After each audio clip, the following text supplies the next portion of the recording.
ఒకటి ఉంది చూడండి, అవునా కదా? మన జీవితంలో ఇవన్నీ అట్లా ఉండండి, ఎట్లా వెళ్ళాలి, దానికోసం ప్రయత్నం ఎలా వస్తుంది అది ఈ ప్రపంచం మిథ్య అన్న విషయం జ్ఞాని విషయంలో సరిపోతుంది.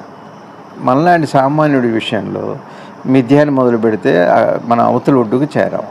కాబట్టి అది సత్యం అనుకోనే మొదలుపెట్టుకోవాలి. అందుకనే భగవాన్ రమణ మహర్షుల వారు కూడా యుగ సృష్టి అన్నారు. ఇప్పటికి ఇది నిజమే రవి గారు. కల్లో అబద్ధం, నిద్రలో అబద్ధమే.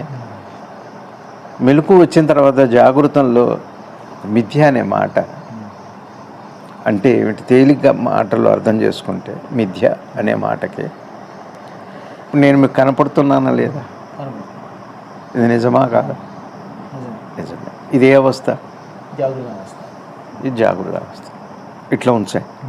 ఇదే నేను కల్లో కనపడ్డా అనుకోండి, కల్లో కనపడి మీకు 1,00,000 రూపాయలు ఇచ్చా, లేచాక ఏమంటారు? అప్పటికి అది నిజమా కాదా? ఇప్పుడు క్లియర్గా ఉంది కదా. సరే, అట్లనే గాఢ నిద్ర ఏది లేదుగా. ఇప్పుడు మరి గాఢ నిద్రలో ఏదో ఉందిగా కదా, ఏదో ఉందిగా, శాంతో ఆనందమో ఏమి తెలియదనో తెలుసనో ఉందా లేదా? మిథ్య అంటే ఏ అవస్థలో చూస్తున్నారు? ఇది జాగృత అవస్థలోనే ఇవి చెప్పగలుగుతున్నారు. ఇవి చెప్పాలంటే ఏ అవస్థ ఉండాలి? ఇది దేని మీద ఆధారపడది?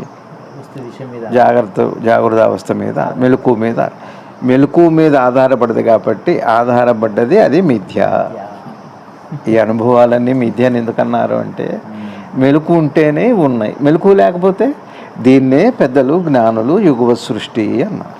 మీ ప్రపంచం మీకు ఎప్పుడు ఉందంటే లేచినప్పుడు. కల్లో లేదు, కల్లో లేనివి లేవు, ఉన్నవేవో ఉన్నాయి. సుషుప్తిలో లేనే లేవు. లేచాక మళ్ళీ అన్నిటికీ స్వప్నానికి సంబంధించినవి ఉన్నాయి, లేవో ఉన్నవో. నిద్రకు సంబంధించినవి ఉన్నదో లేదో. ఎప్పుడు వస్తుంది? మెలకువ అనే అవస్థలో. మెలకువ అవస్థ 3 అవస్థల్లో. అవస్థ అంటే అర్థం ఏంటంటే దాని కల్పన, దాని మాయ. కాబట్టి దేని మిథ్య అంటే దేని మీద ఆధారపడదో దాని పేరు మిథ్య. కాబట్టి ఇప్పుడు మనం ఏం చేయాలి? మిథ్య అంటే అనకుండగా నిజమే అనుకొని మొదలుపెట్టుకోవాలి. స్వప్నం కూడా మిథ్యే. ఇది జాగృత మీద ఆధారపడింది. సుషుప్తి కూడా మిథ్యే.